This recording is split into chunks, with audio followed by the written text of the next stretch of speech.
Hello, my name is Tony Jones, and you are tuned in to The Coalition, where we discuss all sides of local, regional, and national news, politics, and current events online at coalitionradio.us. Don't forget you can interact with the program if you're catching us live throughout the broadcast on Twitter at coalition_radio and on Facebook at The Coalition Radio.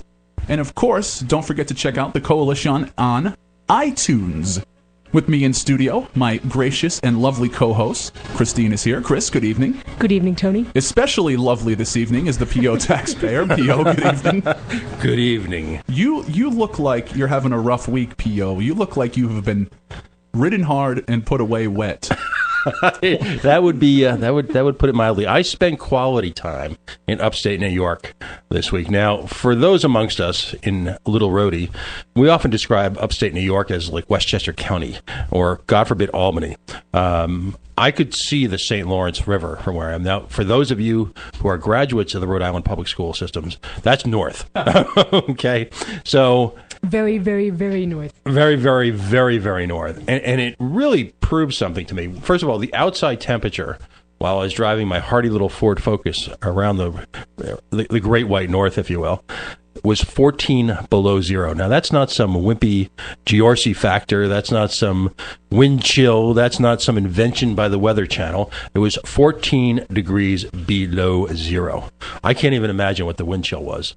The airport we flew into, and by the way, a shout out to the fine folks at Cape Air. If you have to go north for God only knows what reason, for the love of God, all right, they are the people to go with. It was a fabulous flight as we flew into I felt like it was on a reality show on A&E. But as I spent 3 or 4 days up there, it occurred to me how normal folks were up there and how normally they were taking what essentially a fraction of which has shut down the entire state of Rhode Island. There was no whining, no complaining.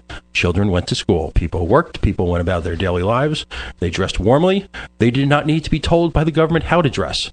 They did not need to be told by the government how to eat or how to spend that week. Somehow they managed to survive, Chris. What has happened down here in southern New England? Have we become complete wimps? Well, I think part of the issue is the weather is like that for them all the time up there, so they're used to it. But if you go to a place like Atlanta, if they get a dusting of snow, the entire city shuts down because they don't have plows. They're not prepared for it. But we think of ourselves as tough and hardy up here. We think of ourselves that way, but A, we're perhaps not as tough and hardy as upstate New Yorkers, and B, a large part of the reason they tell people to stay home is because we're bad drivers in the snow. Okay. And it's we not have so much roads the snow like itself. the surface of the moon. That doesn't help. Yeah, that too. Yeah, you're driving along and you think you see a little dusting of snow there, and you suddenly end up with a broken axle because it's a nice big pothole you didn't see. Well, I guess on your favorite website, the Drudge Report, Chris, it mentioned that this is, the coldest winter in 100 years. For all you Seinfeld fans out there, significant shrinkage.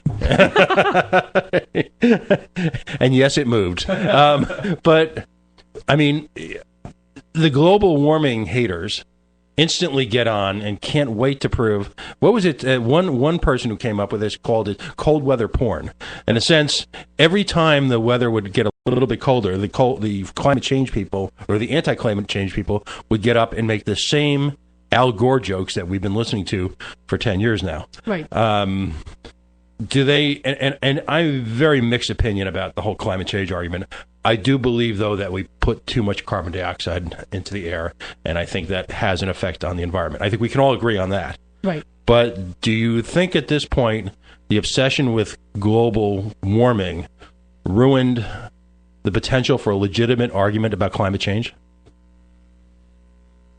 Well, I think the reason the term has been changed to climate change, which of course the global warming deniers laugh at, but the reason that the term was changed was because all of the current models, which are getting more sophisticated, basically predicted that more extreme weather events in all different dimensions would be happening. And that is what we're seeing. So we're seeing oddball polar vortexes dipping down further into the states than they used to. We're seeing snow in England, which they rarely see. It's now becoming a more commonplace thing. Is that necessarily a bad thing? I don't know that I would say snow in England is necessarily a bad thing, but I think the more extreme weather situations could be a bad thing. Then they can't get to their dental appointments. Well, that would be this week's excuse. I have a lot of fans and friends and people that listen to my other show in England, so I should not have said that. Well, No, you shouldn't. You're going to be getting some cranky tweets over there. But one thing that is, I just read about this in, I forget which website it was. It might have been the New York Times. then it must be true. Well, the head of Coca-Cola is saying we need to do something about climate change because it's affecting their business. Despite the fact that fizzy soda is accountable for? I don't know. I wish that somehow the two sides could come together and present legitimate, unfettered, shall we say, untainted by emotion arguments. Right. I think it's time for And that. untainted by politics, too. True. In other parts of the world, there isn't this sharp divide between conservatives who think it's not happening and liberals who think it is. And just remember that anytime you give people a chance to get whipped into a tizzy for no reason, which, by the way, the Super Bowl is coming up, they will take it. Right. Well, does that have to do with the absence of Cheese Whiz suddenly on the American plane? Yeah, there's a shortage of Cheese Whiz and Velveeta. Okay. Or at least there's an alleged shortage. Is there a difference between Velveeta and Cheese Whiz? I think Cheese Whiz is the aerosolized version. Of The Velveeta? sport kind, yeah. Okay. Well, they're both called cheese food products or something. Jimmy some Line sort of, imitation cheese like Yeah, food they're products, not okay. legally allowed to call it cheese. Okay. Well, So draw your own conclusions. There you go. So my hat's off to the people in upstate New York. I think we need a little intervention. I think we need to bring a few of them down here to Halitosis Hall and introduce, what real people are like. Right. And just remember that as the cold season wears on, we've only just begun. I hope so. Speaking of real people, the fallen angel this week, for those of you not in the know who haven't listened before, that's how we refer to Angel Tavares, the mayor for life, I think, of Providence, leaped to the fore this week in a stunning move of great courage and great political bravery. Right after he had announced he was against cancer, liked the Little League, thought kids should play soccer, decided to announce for a $10 and change minimum wage. Now, that's been a subject of great debate on this show over the year or so that we're approaching in business here. What say you, Chris? I'm in favor of it. Who's going to pay for it, though?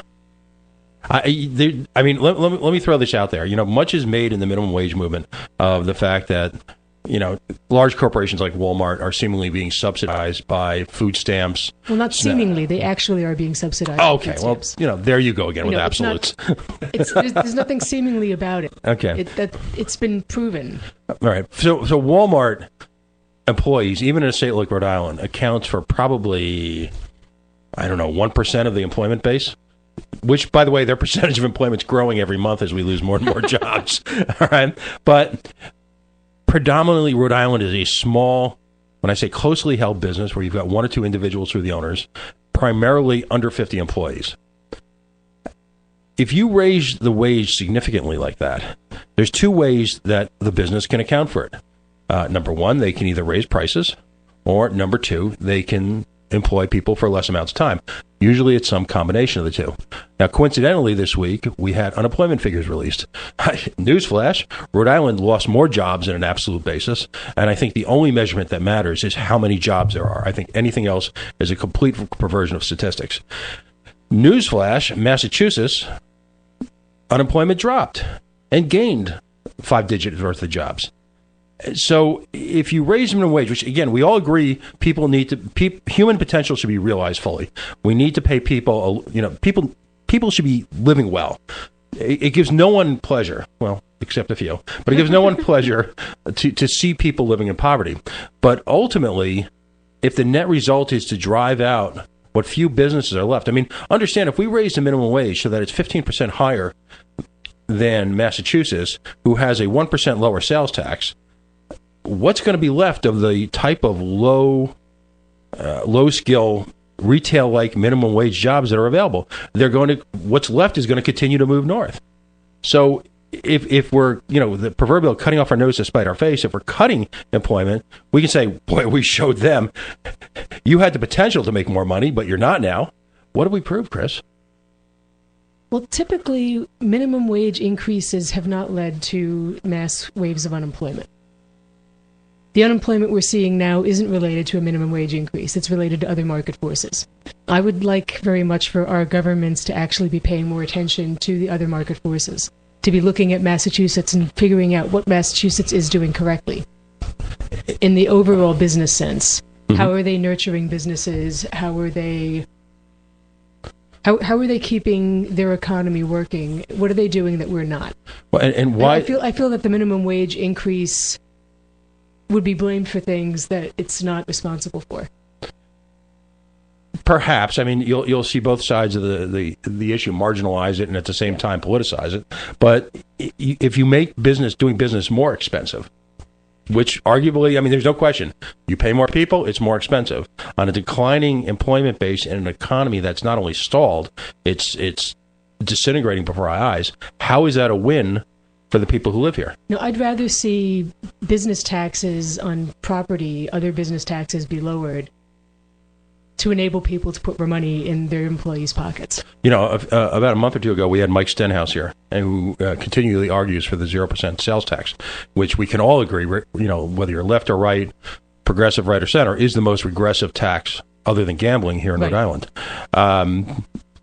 It just screams out at this point, even if you don't eliminate it completely, the situation just screams for a significant reduction to attract money back into the state, so that people's real, potential can be realized in a positive manner. We're not just stroking checks at people. It would be an interesting experiment. I don't think anyone has a 0% sales tax, do they? New Hampshire, and by the way, New Hampshire's economy continues to grow. Right. You know, New Hampshire's economy, that might be worth looking into. Well, again, we're surrounded. How is it that you can have such disparate situations? I mean, I sit on my front lawn in Cumberland. I can see the Massachusetts border. How is it that 100 yards away, you can have better schools, lower taxes, higher household incomes? I'm picturing you with your nose pressed up against a chain link fence, looking at the Emerald City on the other side there. and me perpetually on the other. Well, the panda bear, Miss Gina Raimondi, couldn't wait to go, yeah, me too. Whatever Angel says that is at all left of center, she's right there in some sort of twisted Greek chorus. She is allowing Angel Tavares to dictate the conversation. Right. Which is, again, astonishing. I know we talk about this every week. We're a political show here.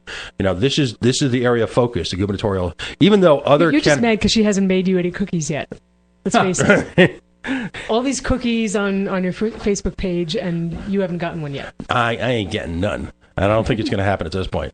But constantly just aping whatever the fallen angel has to say. And barely an original thought. Have you seen anything out from her campaign since she's announced that would spark? I mean, here's a woman who is, a Rhodes Scholar? She's, regardless of how you feel about her politics, she's a strong character. She's brilliant intellectually, comes from some of the finest business environments known to man.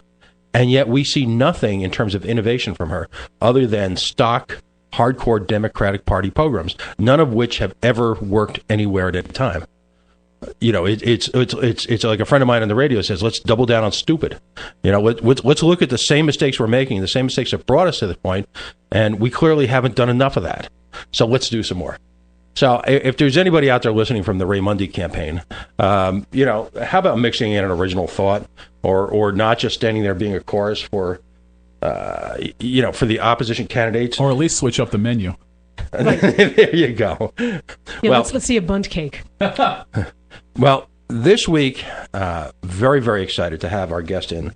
We're going to talk about religion, since we've already continually talked about the other subjects that we're not supposed to talk about, politics and sex on the radio. We're going to talk about religion. Tony, did you grow up in a religious environment? I did. I grew up Baptist, and then most recently, I worship at a Unitarian church over in East Greenwich. A fantastic congregation over there. Chris? I grew up Catholic, and I now consider myself a secular humanist. She was an altar boy. I was an altar boy. I grew up as a papist. one of the Romans, as I used to say in Ireland. 11 years an altar boy. You can draw from whatever conclusions you like from that. Did you get to ring the little bell? I got to ring a little bell. Although, here's a confession I'm going to make in public for the first time. One of the reasons I was an altar boy, I made some serious coin back in the 70s. All right, weddings, even in the 70s, you could score $20-25 for a wedding. Really? All right, honest to God. See? Now, like legit, or were you grabbing it out of the offer? No, that was separate. But no, the best man, who was usually, 3 sheets. It was an Irish church. 3 sheets to the wind at that point would slip you at 20 each of the altar See, boys. I did not know that. It was, the funerals were a little tougher. You'd make $2 or $3 on a funeral. But again, if you were 12 years old in 1972, this was serious coin. So you had the fear of God, man. You believed in the baby Jesus. So I had no idea. So I would have been even more irritated not to be able to be an altar boy. Oh, that's right. You weren't allowed even on the altar. No, I was not allowed on the altar. I think they allow them now. Wasn't that a mortal sin at that point? Nah.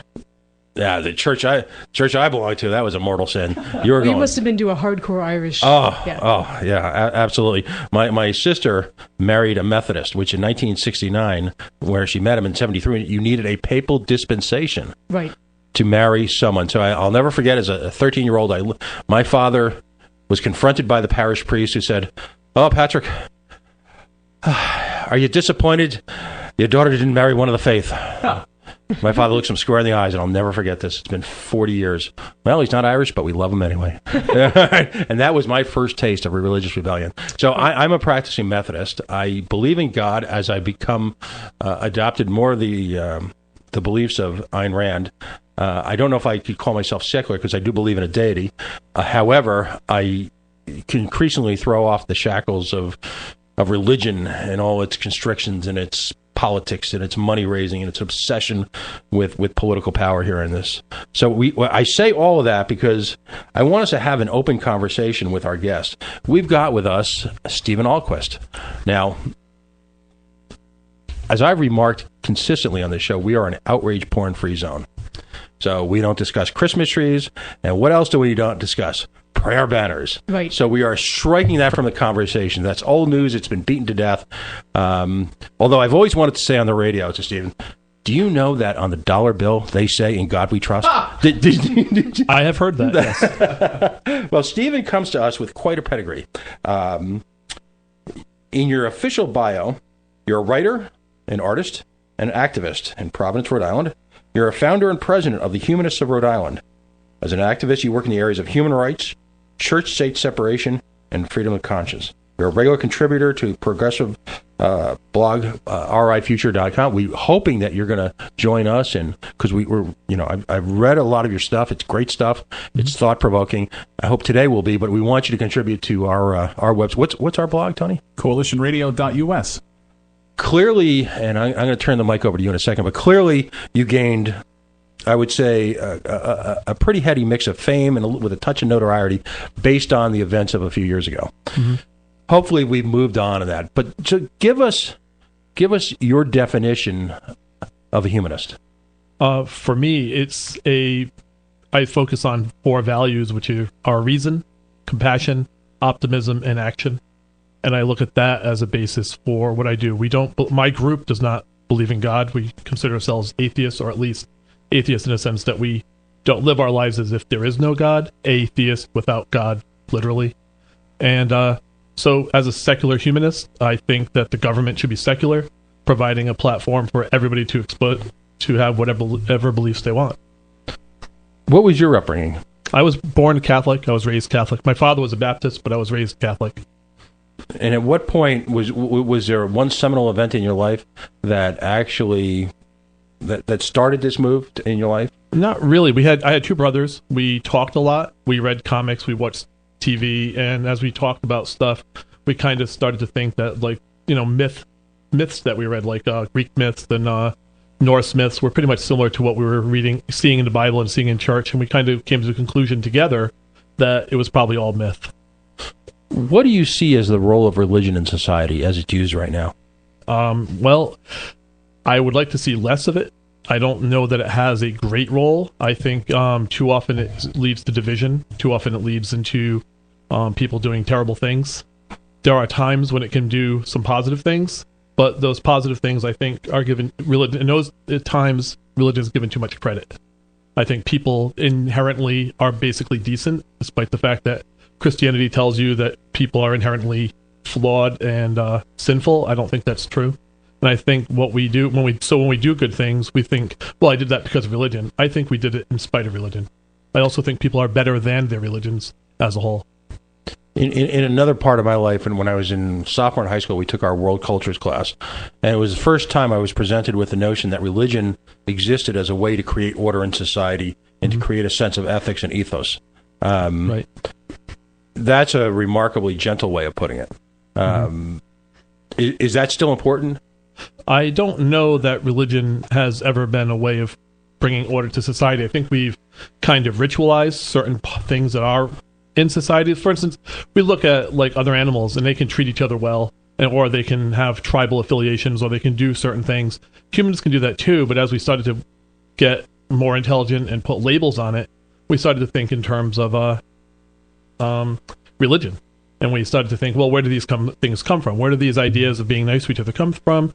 And we started to invent concepts like gods. But I don't think that the gods came first. I think we were decent to each other first, and then came up with gods afterwards. Or at least the striving to be decent toward each other. Yeah, striving to be decent. Right. I don't think obviously we're not always decent to each other. Right, and obviously we are. The impulse, if you will. Right. To want to be decent to each other. Mm-hmm. I think that's inherent. Do you think there's a class of people that needs a god, that needs some sort of outside force to quote unquote tell them how to behave? I think about that a lot, and I'm not so sure. I think that some people believe in God for various reasons, and some people don't believe in God for various reasons. And I don't know that there's an awful lot of... I don't think you can talk someone out of a belief in God. You can't talk someone into a belief in God. When you come to that belief, however it is, if you're going to change, you're going to do it on your own, and not because somebody came up with a clever argument either way. I can't think of any time in history since possibly the Reformation, when, well, let's just say the world is almost always at war. A significant part of the world is engaged in some type of conflict. Mm-hmm. But would appear at this point in history, since really the Reformation, that the entire world, a significant portion of the wars going on are rooted in religion.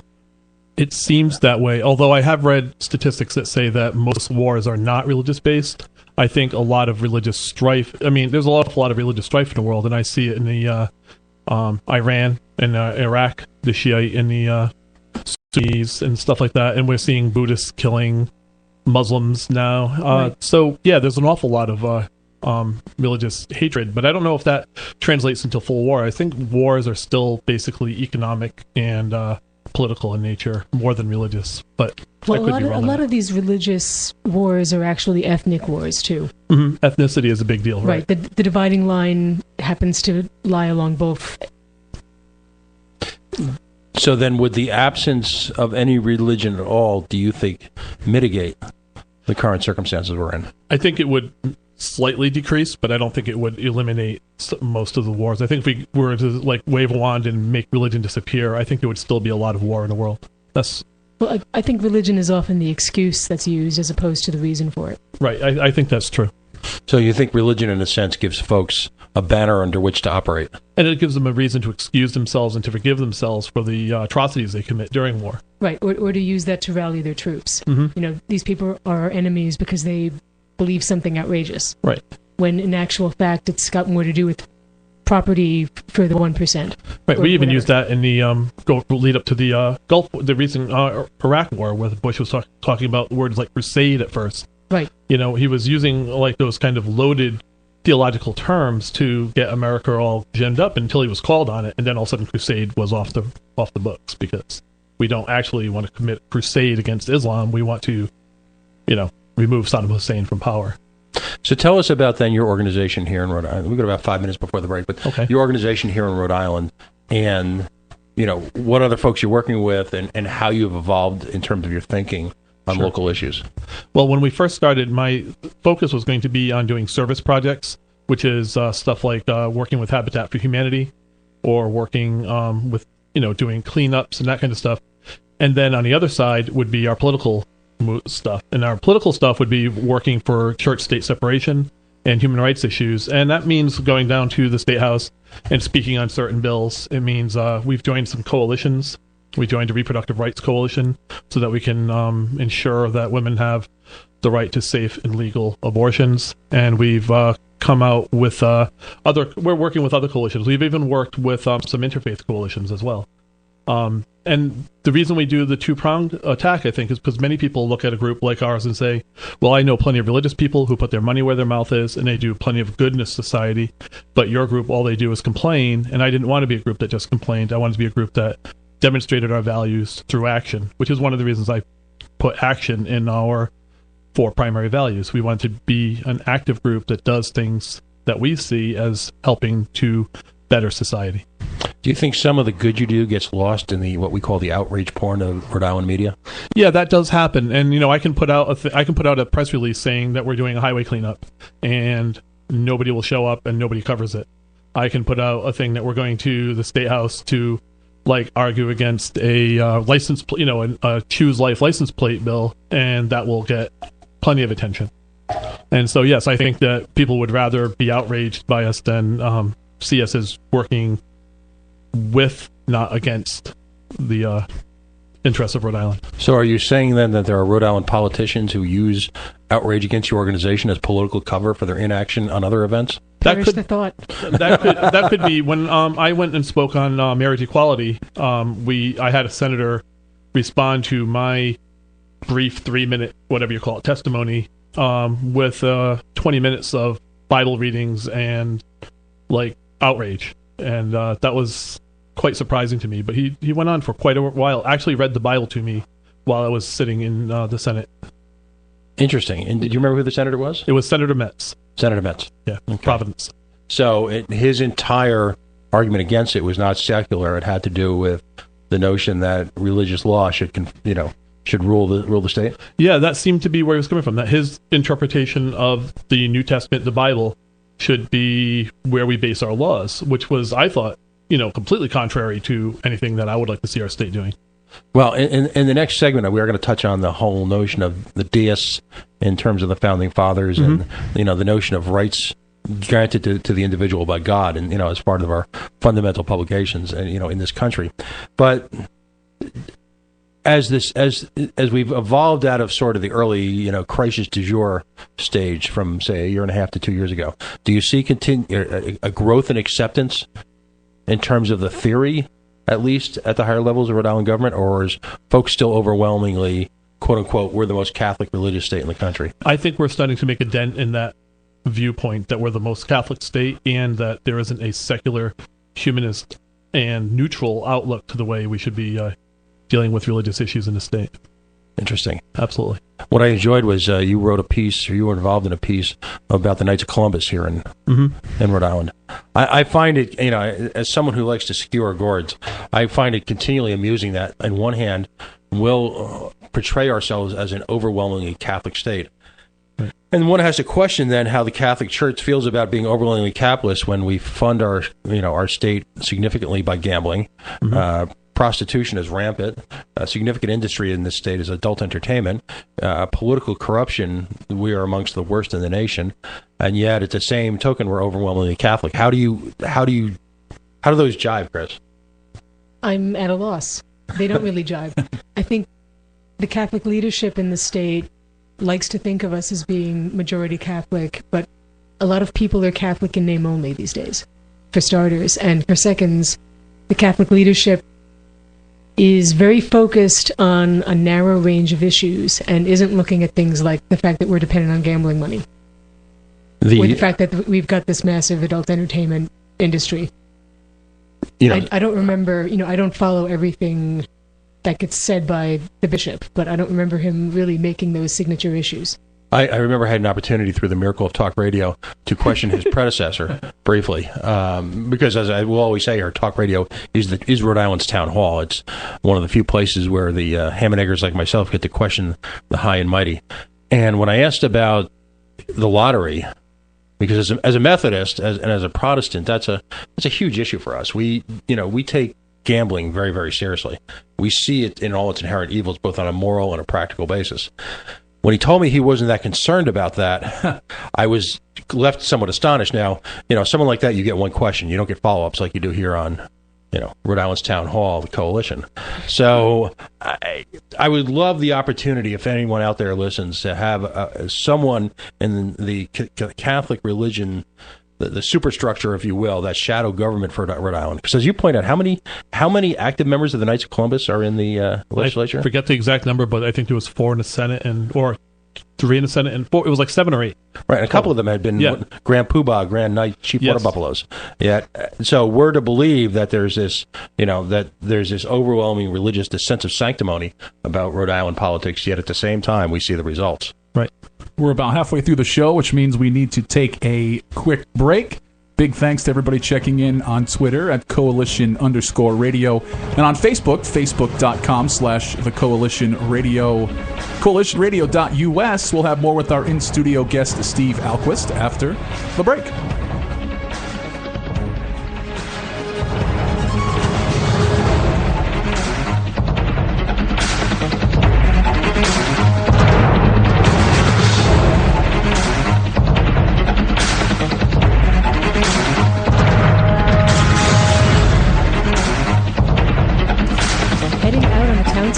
Be sure to log on to ProvidenceNightOut.com and don't forget to check their cell phone app.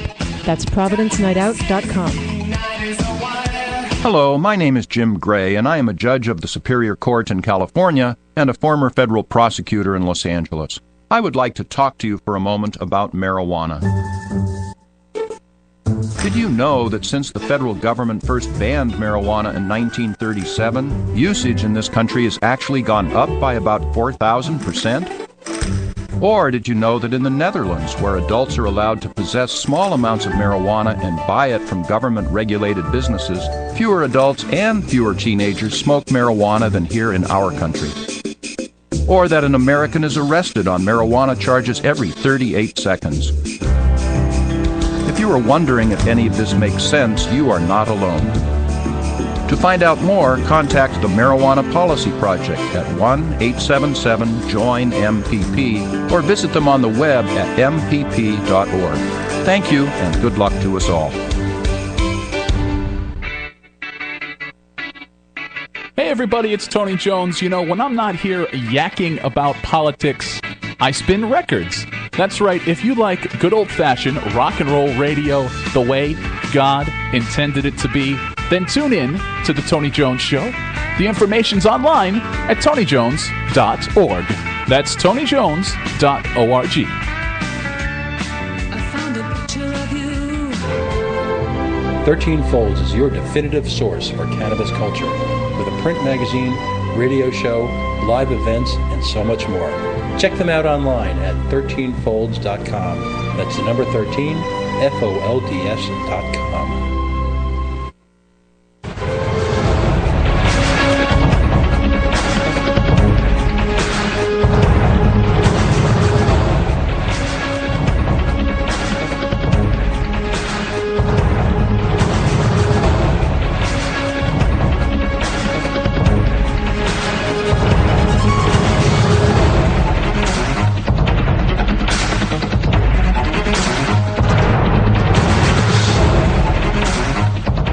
Tony Jones here. You are tuned in to the Coalition online at coalitionradio.us. Christine P.O., good evening. Hey, buddy. evening. Steve Alquist, good evening. Good evening. Coming in on Twitter, I guess kind of for all of us, and this issue has been beaten to death earlier this week, but we'll touch on it briefly. The fact that the armed forces have tweaked the military uniform for any religious culture to be comfortable. You guys' thoughts? Well, let me just lead off by saying I think it's an incredibly bad idea. I mean, if in a sense if the movement is to eliminate the religious from the political life, and I do believe that's appropriate, then why would we want to introduce it into an organization for whom cohesiveness, call it anonymity within the ranks and team building is critical? And as far as I'm concerned, I mean, I don't really lean one way or the other, except for the fact that it's called a uniform, which means that in theory, it should be uniform. Right. Right, and when you talk about diversity, it's great that everybody's diverse. I would like to, for a while, though, celebrate the things we agree on. Right. And I think the military has to do that. I think the military has to act in an apolitical, a-religious manner. Right, and by definition, it's a hordes of individuals coming together, presumably for a common cause. Exactly. The defense of our borders, regardless of whether that defense is a religious or political issue. But Steve, how do you feel? Well, as far as I understand, it's mostly about like whether or not they could Sikhs can wear their beards, or and little things like that. And I don't see facial hair as being a huge impediment to military duty. So I don't really have a big issue with it. I think if we can hold military cohesiveness and hold the ranks accountable, I don't see why very small, things like that would be a big problem. There was a time when being a soldier in America meant being a white male too. Right. Well, the beard issue is kind of odd anyway, because our troops have been encouraged while serving in the Middle East to grow beards so that they're fitting in culturally to some extent. Right. We have such a mixed message, though. I mean, let me challenge you on it a little Sure. bit. I mean, if you truly believe that religion should be removed from, I'll call it political public life, then, in a sense, you're saying that the freedom from religion trumps the freedom to practice religion. Just theoretically, we're going to get into that some more. Okay. But in a military environment where you don't necessarily want to exhibit differences, not even because of political or religious reasons, but for reasons of cohesiveness and teamwork. Really drill people down to that they become truly color, religious, sexuality blind. Isn't that a mixed message then? I don't know exactly that it is. I think that in the military, there is there's a higher level of cohesiveness desired than there is in society as a whole. And I think that, I do believe in freedom from religion, but I don't think we would want the government saying everybody has to grow a beard and conform to certain religious standards. And so that would be a problem. But if the government said we are going to relax standards so that people can feel comfortable expressing their identities slightly, I don't see that being a big deal. I don't think the military is going to lose control of itself because a few guys are growing beards or a few people want to wear a yarmulke under their hats or something on that idea. What's the difference between that and wearing a cross on a chain underneath your uniform? Well, it's interesting, though, because in other areas, the military seems to be, particularly with regards to Christianity, seems to be sort of stepping on and trying to... It's almost like they've incorporated a don't ask, don't tell theory about people's Christianity. So I think that would depend on which branch you're talking about and which sector in some cases. Apparently, the Air Force Academy in Colorado Springs has a very heavy evangelical Christian presence that pervades all the way to the top. Yeah. So, but if you're going to allow displays in terms of the uniform, for example, let's say talk about the Sikhs, because I think we can all think back to on 9/11 how this poor guy who was a Sikh was basically dragged out of his taxi. Dragged out of a train and nearly lynched because of the incredible sophistication of the law enforcement apparatus here in Rhode Island. Yeah, okay. Regardless of the fact that Sikhs have, for 100 plus years, fought alongside of coalition forces in World War I and II, and amongst the bravest soldiers in the world, and let's throw that out. So they're very often used as an example because of the turban, the facial hair, they the sword. The sword doesn't help. Yeah. Yeah, you got the whole sword thing working for you. But if you in a military environment, I don't want to obsess over this because it was kind of beaten to death with this. But in a military environment, let me just say this: if you are allowed to exhibit differences, for those people then whose fundamental religious beliefs think that there's the only religion that matters, doesn't that then gin up feelings that probably shouldn't exist? It's a circular argument. It's circular logic. But It'd be cool if they and could wear it's those 3 feet tall Pope hats. That would be awesome. Yeah, where is the Swiss Guard when you need them? Let's talk about this country and the Founding Fathers. Okay. Much is made of the notion of who was a deist, who wasn't, the notion that our Bill of Rights and a lot of our fundamental freedoms are treated, in a sense, as being God-given. Right. It's a critical part of in a sense, it's also a function of the Magna Carta, so that men are inherently born with certain political rights. But the language exists that it's quote-unquote God-granted, God-given. Yeah, created, endowed by their creator. Exactly. So, how does that jive in terms of your feelings on American political life? I mean, what do you think they were saying at the time, and how does that apply now? Well, I think at the time there was a very broad mix of religious views in the among the founding fathers, but the idea of separation of church and state was particularly an idea that was invented by Roger Williams. He was a Baptist, and he, as far as I know, was one of the first people to ever use those words in writing. And his writing then went on to influence people up to Thomas Jefferson and James Madison, who incorporated his ideas into the Bill of Rights and into the Constitution. So though they may have believed in a God or a deistic version or a more intrusive, active God, along the various religions that they held, I think they recognized that different people of good character could have different ideas as to what that was, and so therefore they wanted to make it as expansive as possible and include as many different views on the subject as possible. What do you think Roger Williams would say about Rhode Island right now and about the great experiment, the lively experiment? I don't know that he would like everything he's seeing, that's for sure. I do know, however, that he did specifically call out atheists as people who deserve rights just like everyone else. He called them anti-theists because there was no word atheist at the time, but people who stood against God should have all the rights of people like him who were Christians, Baptists, or anybody else. Jews, Muslims, he called them Turks. Right. Well, I think he felt you couldn't compel someone to believe something they don't believe. Exactly. So why use the force of law on something like that? Right. The question arises all the time from folks who would criticize your movement, that somehow your idea of a separation of church and state impinges on their right to worship God. Yeah, and I don't know that I've ever said or done or written anything that would indicate that I would want to go into a church and tell you how to conduct yourself there. And in fact, I know I haven't. And I've also worked very hard with ministers and rabbis in groups to try to secure basic religious rights for everybody. But that also includes, basic religious rights include the right of a person who believes it's okay to marry two men, and a person who doesn't believe it's right to not do the same thing. So Catholics might not want to marry two men, but a Congregationalist or Unitarian might say, yes, I would like to have this right. Why should the Catholics' right predominate? Why should that be in charge of the state? And so when I say separation, I say separate the churches from the state. Let the churches marry who they want, and then the state will decide the issues that are more pertinent, more important, or more less religious-y.